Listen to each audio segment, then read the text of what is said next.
सर्दियों की रात थी। हवा में इतनी ठंड घुली थी कि जैसे कोई बर्फ का टुकड़ा फेफड़ों में उतर रहा हो। सड़कें सूनी, बस हल्की सी धुंध और दूर कहीं कुत्तों के भौंकने की आवाज। नुक्कड़ पर गुलशन टी स्टॉल अभी भी खुला था। पीले बल्ब की रोशनी में चाय की भाप ऐसे उठ रही थी जैसे कोई छोटा सा बादल वहीं पैदा हो गया हो। और तभी आती है रोज वाली टोली। अर्जुन, शिव, कबीर और रोहन चारों रोज खाना खाने के बाद ठीक इसी समय चाय पीने यहाँ आते थे। चारों ने अपनी पसंदीदा लकड़ी की बेंच पर बैठते ही एक साथ कहा, काका 4 कटिंग चाय, आज ज्यादा गरम। गुलशन काका हंस पड़े। अरे आज सिर्फ तुम्हारी चाय ही नहीं, कोयला भी ज्यादा गर्म कर रखा है। चाय बन रही थी और चारों दोस्त अपने हाथ रगड़ते हुए ठंड की बातें शुरू कर चुके थे। यार, आज तो ठंड पिछले साल से भी ज्यादा लग रही है। हाथों में सुन्नपन आ गया। क्या बताऊं, घर से निकला तो लगा नाक जम जाएगी। ऐसे लग रहा था जैसे एसी में फंस गए हों। मेरे पैर के तो हाल मत पूछो, जूतों के अंदर बर्फ का गोला रखा हो जैसे। चारों हंसने लगे। तभी चाय आ गई। भाप उठती चाय ने मानो हर अंग में जान डाल दी। सभी दोस्त मजे से चाय पीने लगे। सभी ने काका की तारीफ करते हुए आने वाली ठंड पर चर्चा करने लगे। दोस्तों, क्या तुम्हें पता है, अभी असली ठंड आई ही नहीं है। अगले हफ्ते तापमान 3 डिग्री तक गिरने वाला है। क्या सच में तापमान 3 डिग्री गिरेगा? अरे मैं तो 10 पर ही कांप गया था। मुझे तो वैसे भी बहुत ठंड लगती है। अगर ऐसा होगा तो अगले हफ्ते ऑफिस जाने के लिए जमना पड़ेगा क्या?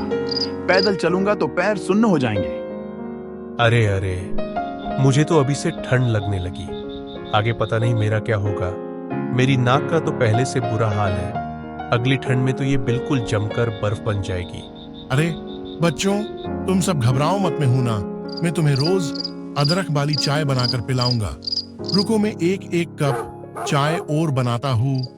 चारों जोर से हंसे और उधर काका ने एक और चाय बना ली। सभी मिलकर चाय पीने लगे और आपस में ठंड की बातें करने लगे। चाय खत्म नहीं हुई थी, लेकिन ठंड की बातें चलती रहीं। हर कोई अपने ठंड से बचने के सुपर आइडिया बताने लगा। दोस्तों, मैंने 2 नए स्वेटर खरीदे हैं, एक ऊपर एक उसके ऊपर, फिर जैकेट। अब मुझे ठंड नहीं लगेगी। मैंने तो 3 जोड़ी मोजे ले रखे हैं। सुबह से पहनो और रात तक उतारो मत।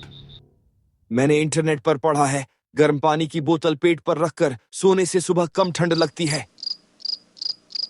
और मैं तो सोच रहा हूँ छोटा सा हीटर ले आऊं, कमरे में रखूंगा और दरवाजा बंद कर लूंगा। फिर बात मौसम को लेकर गहरी हुई। अर्जुन ने आसमान की तरफ देखा। यार, ठंड में भी कुछ अलग मजा है। सड़कें शांत हो जाती हैं।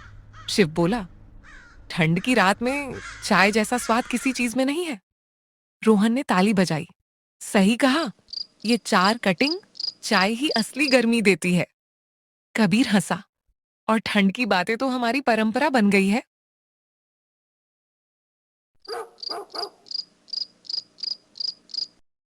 सबने चाय खत्म की। हवा अब और ठंडी थी और आसमान धुंध से भरा हुआ।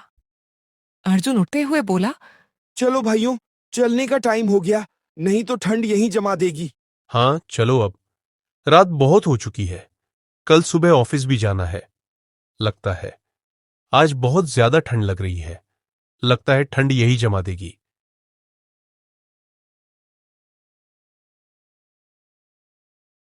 चारों हंसते हुए सड़क पर चलने लगे। उनके पैरों के नीचे धुंध उड़ रही थी, सांसों से भाप निकल रही थी, पर दिल गर्म था, क्योंकि चाय की गर्माहट और ठंड की बातें उन्हें हर रात जोड़ देती थीं। ये चारों दोस्त रोज शाम होते ही उस चाय की दुकान पर मिलते और उसी तरह आने वाली ठंड की बातें करते।